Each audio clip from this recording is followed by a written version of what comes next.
পুলিশকে অবহেলা করে দেশ গড়া যাবে না বললেন প্রধান উপদেষ্টা। আইনের সঠিক প্রয়োগেই শৃঙ্খলা প্রতিষ্ঠা সম্ভব। সংস্কারের নামে কালক্ষেপণ করছে সরকার বললেন আমির খসরু। সংকট থেকে উত্তরণে দ্রুত নির্বাচনের তাগিদ রিজভীর। প্রবাসীদের ভোটে অন্তর্ভুক্ত করতে প্রক্সি ভোটের বিকল্প নেই বললেন ইসি সানাউল্লাহ। আইনি বিষয়টি দেখবে ইসি। এবং ৩ জেলায় ধর্ষণের ঘটনায় অভিযুক্ত ৭ জন আটক। যশোরে শিশুর গলায় ছুরি ধরে মাকে ধর্ষণের চেষ্টা।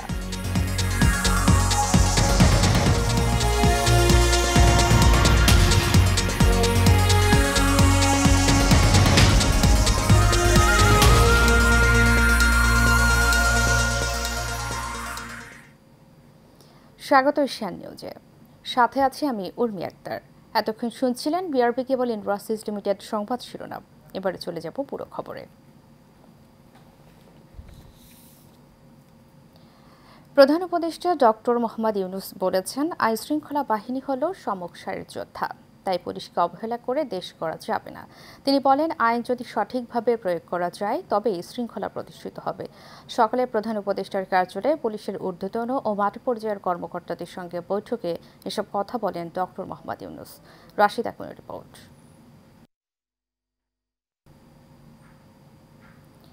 দর্শক, রিপোর্টটি প্রক্রিয়াধীন রয়েছে, চলে যাচ্ছি পরবর্তী প্রসঙ্গে। সংস্কারের খুব বেশি সুযোগ অন্তর্বর্তী সরকারের না থাকলেও সব সংস্কার তারা একাই করতে চায় বলে মন্তব্য করেছেন বিএনপি স্থায়ী কমিটির সদস্য আমির খসরু মাহমুদ চৌধুরী। ঢাকা রিপোর্টার্স ইউনিটিতে আয়োজিত এক অনুষ্ঠানে এ কথা বলেন তিনি। এদিকে নয়াপল্টনে জাতীয়তাবাদী মহিলা দল আয়োজিত মানববন্ধনে অংশ নিয়ে বিএনপি সিনিয়র যুগ্ম মহাসচিব রুহুল কবির রিজভী বলেন, শেখ হাসিনার কারণেই সমাজ কলুষিত হয়েছে। কাউসার আহমেদের রিপোর্টে থাকছে বিস্তারিত। অতীত ইতিহাস থেকে শিক্ষা গ্রহণ করে দেশে ফ্যাসিবাদের চির অবসান ও গণতান্ত্রিক রাষ্ট্রকাঠামো বিনির্মাণে রাজনৈতিক দলের ভূমিকা নিয়ে আলোচনায় অংশ নেন বিএনপির স্থায়ী কমিটির সদস্য আমির খসরু মাহমুদ চৌধুরী। এ সময় তিনি বলেন, সংস্কারের নামে কালক্ষেপণ করছে অন্তর্বর্তী সরকার।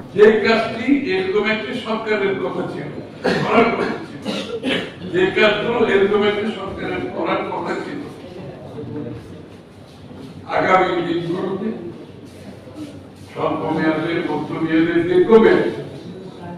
এখন আমাদের কাছে মনে হচ্ছে বর্তমান অন্তর্বর্তীকালীন সরকার তার সমস্ত দায়িত্ব একটা অন্তর্বর্তীকালীন সরকার, ইন্টেরিয়াম গভর্নমেন্ট, যেটা একটা ট্রানজিশনাল গভর্নমেন্ট, যেটা একটা বেকমের মাধ্যমে একটা নির্বাচিত সরকার, এই সরকার জনগণের আশা পূরণ করে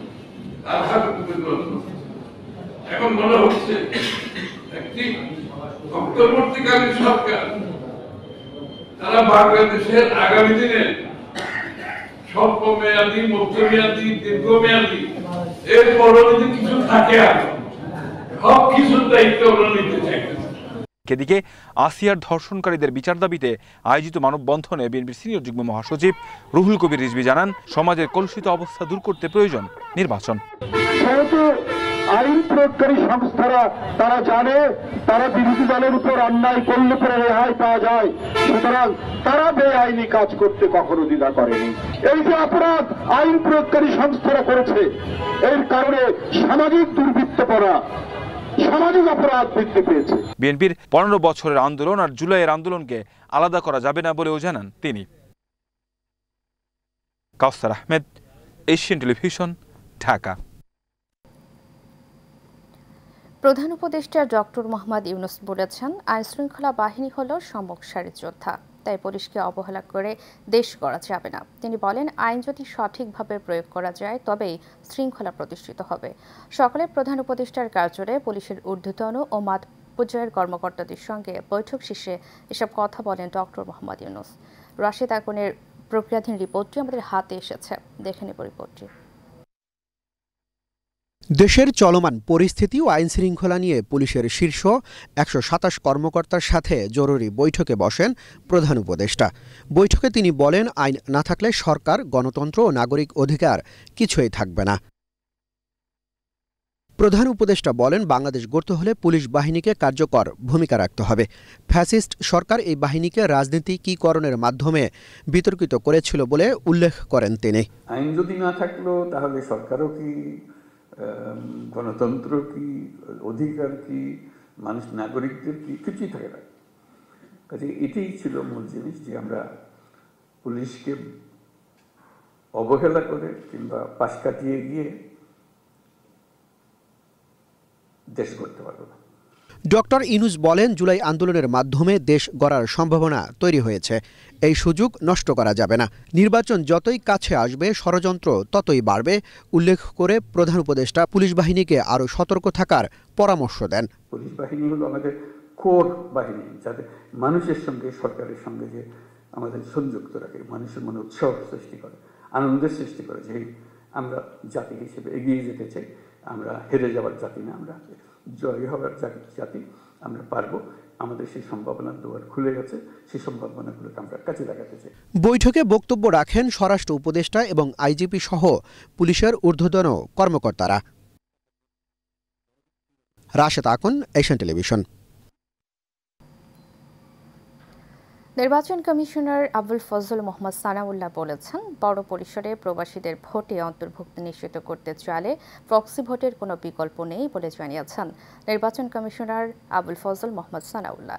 তারা যেন ভোট দিতে গিয়ে আইনগত ঝামেলায় না পড়ে, সেটি নির্বাচন কমিশন দেখবে বলেও জানান তিনি।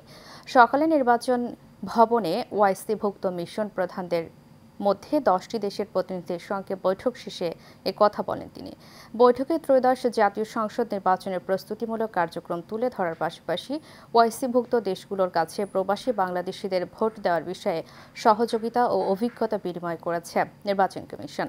তাছাড়া সক্ষমতা বাড়ানো, অভিজ্ঞতা ও পারস্পরিক মতবিনিময়ের বিষয়ে প্রতিনিধিদের সহায়তা চেয়েছে ইসি।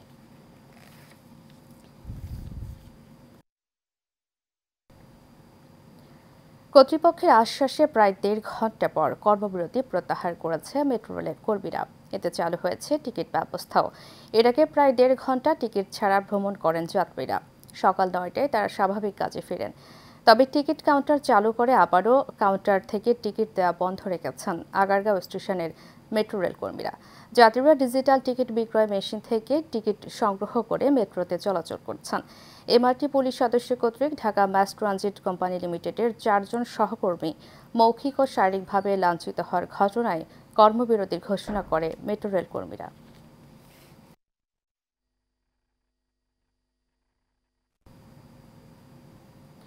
ঢাকার কেরানীগঞ্জের নয়াবাজার গ্রামে 5 বছর বয়সী এক শিশু ধর্ষণের শিকার হয়েছে। এ ঘটনায় মোহাম্মদ রবিন নামে এক কিশোরকে আটক করেছে পুলিশ। গেল রাত 1:45টার দিকে ওই শিশুকে ঢাকা মেডিকেল কলেজ হাসপাতালে জরুরি বিভাগে প্রাথমিক চিকিৎসা দেওয়া হয়। পরে শিশুকে ওয়ান স্টপ ক্রাইসিস সেন্টারে ভর্তি করা হয়। ঢামেকের হাসপাতালের পুলিশ ক্যাম্পের ইনচার্জ পরিদর্শক মোহাম্মদ ফারুক জানান, বর্তমানে ওসিসিতে শিশুটির চিকিৎসা চলছে।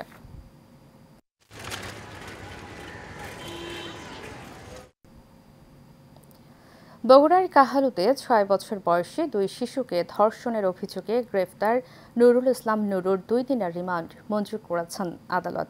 দুপুরে সিনিয়র জুডিশিয়াল ম্যাজিস্ট্রেট 3 এর বিচারক সুমাইয়া সিদ্দিকা শুনানি শেষে রিমান্ড আবেদন মঞ্জুর করেন। এর আগে গত রাতে কাহলুর পাইকর শাহানাপাড়া এলাকা থেকে তাকে গ্রেফতার করা হয়। এদিকে কুমিল্লার লাকসামে স্বামীকে আটকে রেখে এক গৃহবধূকে 2 দফা ধর্ষণের অভিযোগ উঠেছে। এ ঘটনায় পুলিশ 5 জনকে গ্রেপ্তার করেছে। এছাড়া যশোরে 4 বছর বয়সী শিশুর গলায় ছুরি ধরে তার মাকে ধর্ষণের চেষ্টা করেছে 3 দুর্বৃত্ত। পরে ওই নারীর চিৎকারে এলাকাবাসী ছুটে এলে তাকে ছুরিকাঘাত করে পালিয়ে যায় দুর্বৃত্তরা।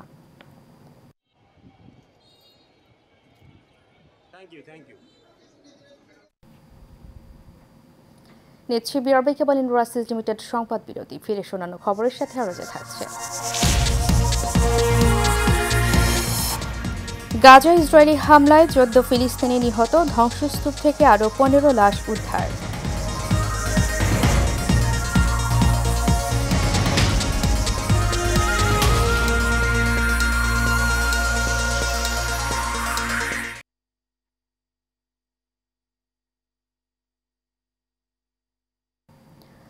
সিরাজগঞ্জের উল্লাপাড়ায় ট্রেনে কাটা পড়ে ঋতু খাতুন নামে এক শিক্ষার্থী নিহত হয়েছে। সকালে মালবাহী ট্রেন উপজেলার চরঘাটিনা নামক এলাকায় পৌঁছালে এই ঘটনা ঘটে। নিহত ঋতু খাতুন উল্লাপাড়া উপজেলার বড়হার ইউনিয়নের চর কালীগঞ্জ গ্রামের মোহাম্মদ জালাল উদ্দিনের মেয়ে। ঘটনার সত্যতা নিশ্চিত করেছেন উল্লাপাড়ার কর্তব্যরত স্টেশন মাস্টার।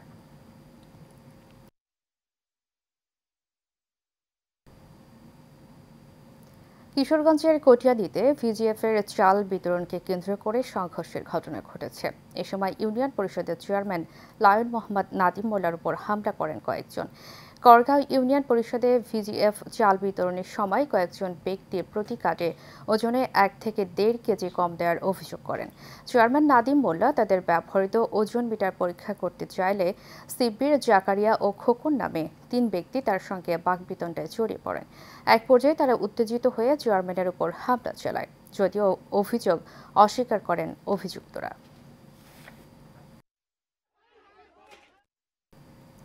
রাজশাহীর পবা উপজেলা বিএনপির আহ্বায়ক আলী হোসেনের বিরুদ্ধে চাঁদাবাজির অভিযোগ তুলে সংবাদ সম্মেলন করেছে স্থানীয় বিএনপির নেতাকর্মীরা। দুপুরে আয়োজিত সংবাদ সম্মেলনে স্থানীয় নেতারা অভিযোগ করে বলেন, আলী হোসেনের চাঁদাবাজির কারণে উপজেলা বিএনপির নেতাকর্মীরা চরম বিপাকে। তার কর্মকাণ্ডের ফলে সংগঠনের ভেতরে ক্ষোভের তৈরি হয়েছে। তাই ঘটনার সুষ্ঠু তদন্ত করে ব্যবস্থা নেওয়ার দাবি জানান তারা। এতে উপস্থিত ছিলেন জেলা জাসাসের সাধারণ সম্পাদক আব্দুল কুদ্দুস, ইউনিয়ন বিএনপির সাবেক সাংগঠনিক সম্পাদক বজলুর রশিদ সহ অনেকে। গাজীপুর মহানগরের 22 নম্বর ওয়ার্ডের বাংলা বাজার এলাকায় মাদক ব্যবসায়ী ও ভূমিদস্যু রাহেলা এবং তার 2 সহযোগী মেয়ে হেনাওয়াতুলের বিরুদ্ধে মানববন্ধন করেছে এলাকাবাসী। মানববন্ধনে বিক্ষোভকারীরা অভিযোগ করেন, রাহেলা দীর্ঘদিন ধরে মাদক ব্যবসা ও জমি দখলের সাথে জড়িত। তার মেয়েরাও এসব কর্মকাণ্ডে সক্রিয়। প্রশাসনের হস্তক্ষেপে রাহেলা ও তার সহযোগীদের দ্রুত আইনের আওতায় আনার দাবি জানান তারা। ব্রাহ্মণবাড়িয়ার নবীনগর প্রেসক্লাবে দোয়া ও ইফতার মাহফিল অনুষ্ঠিত হয়েছে। নবীনগর প্রেসক্লাব প্রাঙ্গণে এই ইফতার মাহফিল হয়। প্রেসক্লাবের সভাপতি মোহাম্মদ হোসেন শান্তির সভাপতিত্বে প্রধান অতিথি ছিলেন জেলা বিএনপির আহ্বায়ক অ্যাডভোকেট এম এ মান্নান। এ সময় উপস্থিত ছিলেন বিএনপির জাতীয় নির্বাহী কমিটির সদস্য সাইদুল হক সাইদ, উপজেলা নির্বাহী কর্মকর্তা রাজীব চৌধুরী, এশিয়ান টিভির সাংবাদিক জয় বুলবুল সহ আরও অনেকে। শেষে ক্লাবের নবনির্বাচিত কমিটিকে ফুল দিয়ে বরণ করে নেন অতিথিরা।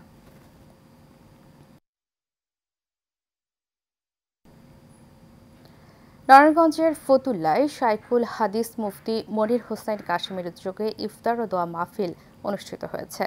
মোশাররফ হোসেনের তত্ত্বাবধানে ফতুল্লায় মুসলিম নগর কবরস্থান মাদ্রাসা ও ইফতার মাহফিল অনুষ্ঠিত হয়।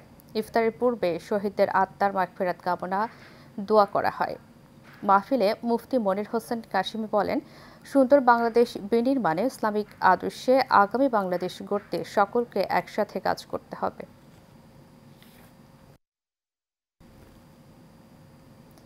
বিএনপির প্রয়াত মহাসচিব খন্দকার দেলোয়ার হোসেনের 14তম মৃত্যুবার্ষিকীতে তার মাজারে ফুল দিয়ে শ্রদ্ধা জানিয়েছে বিএনপি ও অঙ্গ সহযোগী সংগঠনের নেতাকর্মীরা। মানিকগঞ্জের ঘিওর উপজেলার পাচুরিয়ার পারিবারিক কবরস্থানে তার মাজারে ফুল দিয়ে শ্রদ্ধা নিবেদন করা হয়। এ সময় উপস্থিত ছিলেন মানিকগঞ্জ জেলা বিএনপির সাবেক আহ্বায়ক অ্যাডভোকেট জামিলুর রশিদ, শহর সভাপতি আতাউর রহমান আতা, সাবেক সহসভাপতি খন্দকার আকবর হোসেন বাবলু সহ অনেকে।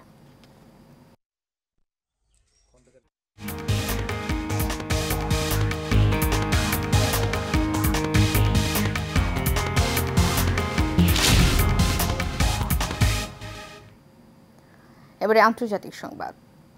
ফিলিস্তিনের অবরুদ্ধ গাজা ভূখণ্ডে ইসরায়েলি হামলায় আরও 14 ফিলিস্তিনি আহত হয়েছেন আরও অনেকে। যুদ্ধবিরতি চুক্তি সত্ত্বেও ইসরায়েল প্রায় প্রতিদিনই গাজায় হামলা চালাচ্ছে এবং এতে ঘটছে হতাহতের ঘটনা। এছাড়াও গাজা ভূখণ্ডে ধ্বংসস্তূপের ভেতর থেকে আরও 15 জনের লাশ উদ্ধার করা হয়েছে। এর ফলে অবরুদ্ধ এই উপত্যকাটিতে নিহতের সংখ্যা 48,570 ছাড়িয়েছে। এক প্রতিবেদনে এই তথ্য জানিয়েছে বার্তা সংস্থা আনাদোলু।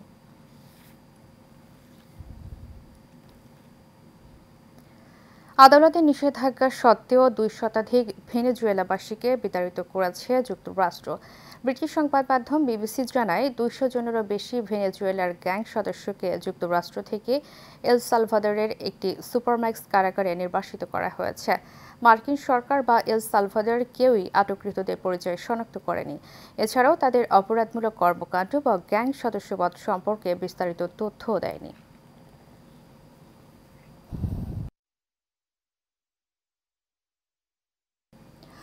নারী উদ্যোক্তাদের পণ্য নিয়ে ব্র্যাক ব্যাংকের আয়োজনে শুরু হয়েছে তারা উদ্যোক্তা মেলা 2025। এতে থাকছে সকল পণ্যের উপর 20% ছাড়। রাজধানী গুলশান তেজগাঁও লিংক রোডস্থ আলোকি কনভেনশন সেন্টারে এই উদ্যোক্তা মেলা 16 মার্চ থেকে শুরু হয়ে আজ রাত 11টা পর্যন্ত সকলের জন্য উন্মুক্ত থাকবে। ঈদ সামনে রেখে এই মেলায় দেশের বিভিন্ন প্রান্ত থেকে 85 নারী উদ্যোক্তা দেশীয় পণ্য গ্রাহকদের পৌঁছে দিতে এই মেলায় অংশ নেন।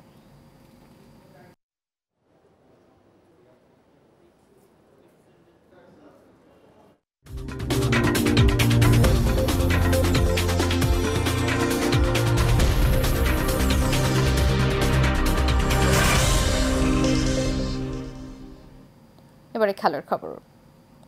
বাংলাদেশের জার্সিতে খেলতে দেশে পৌঁছেছেন হামজা দেওয়ান চৌধুরী। লন্ডন থেকে বাংলাদেশ বিমানের একটি ফ্লাইটে তিনি সিলেটে পৌঁছান। যাত্রাপথে হামজার সঙ্গে আছেন তার মা, স্ত্রী ও সন্তান। সিলেট থেকে সরাসরি হবিগঞ্জের বাহুবল উপজেলার স্নানঘাট গ্রামে নিজ বাড়িতে যাবেন হামজা। বিকেলে হামজাকে সংবর্ধনা দেবে গ্রামবাসী। আগামী 25 মার্চ ভারতের বিপক্ষে মুখোমুখি হবে বাংলাদেশ। সেই ম্যাচে লাল সবুজের জার্সিতে মাঠে নামবেন এই জয় নিয়ে আশাবাদ ব্যক্ত করেন হামজা।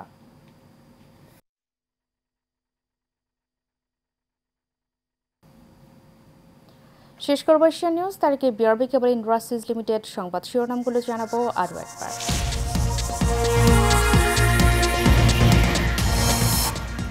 পুলিশকে অবহেলা করে দেশ গড়া যাবে না বললেন প্রধান উপদেষ্টা। আইনের সঠিক প্রয়োগেই শৃঙ্খলা প্রতিষ্ঠা সম্ভব। সংস্কারের নামে কালক্ষেপণ করছে সরকার বললেন আমির খসরু। সংকট থেকে উত্তরণে দ্রুত নির্বাচনের তাগিদ রিজভীর। প্রবাসীদের ভোটে অন্তর্ভুক্ত করতে প্রক্সি ভোটের বিকল্প নেই বললেন ইসি সানাউল্লাহ। আইনি বিষয়টি দেখবে ইসি। এবং 3 জেলায় ধর্ষণের ঘটনায় অভিযুক্ত 7 জন আটক। যশোরে শিশুর গলায় ছুরি ধরে মাকে ধর্ষণের চেষ্টা।